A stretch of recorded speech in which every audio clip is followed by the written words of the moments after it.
The Democratic Alliance, supported by many opposition parties, say it's not only President Ramaphosa who has a case to answer for, but also state institutions and entities who may have been involved in trying to cover up the 2020 robbery at his farm. The bulk of the opposition parties likened the current matter to the Nkandla saga, where millions in taxpayers' money was siphoned off toward former President Jacob Zuma's Nkandla homestead, after which Parliament was found guilty of failing to hold Zuma to account. Had lessons been learnt and true introspection taken place, the ANC would not be treating Parliament with disdain like it is today. The government party has done a poor job of defending the indefensible. They have sought to conflate the work of the Section 89 inquiry and that of an ad hoc committee. They have pretzeled themselves explaining how law enforcement agencies are investigating the matter as to argue why Parliament must sit on its hands.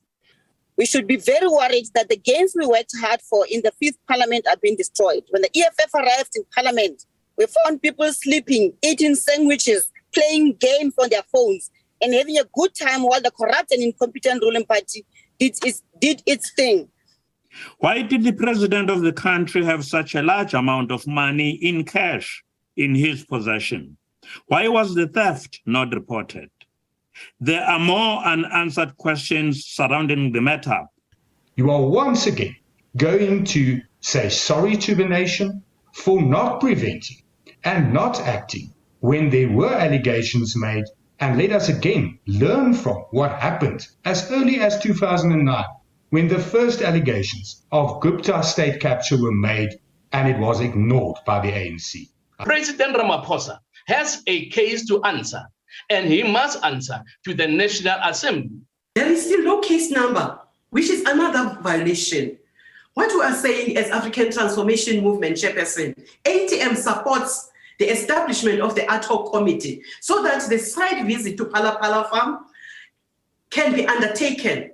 Also to summon all the agencies that have been seized with investigating in particular criminal activities. I think the nation as a whole, chairperson, is getting a bit impatient and frustrated that this particular investigation is taking a long time.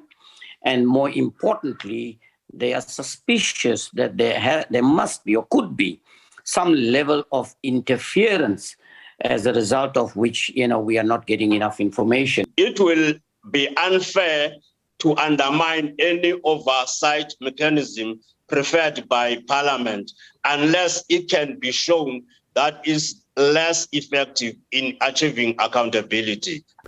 Good and the ANC rejected the establishment of an ad hoc committee, with the ANC saying it is the president who was a victim of crime, adding that the matter is currently being investigated.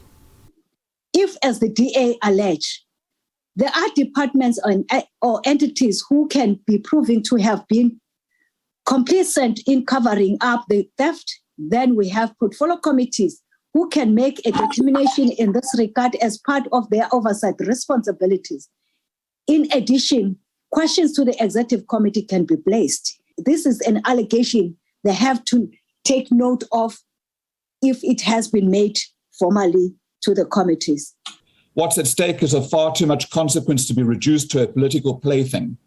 Parliament must deal with evidence of wrongdoing, if there is any, when those who are constitutionally mandated to conduct such investigations have done their work. That is our job. A vote on the matter will be taken on Wednesday during a full sitting of the House. Abra Barbia, SABC News, Parliament.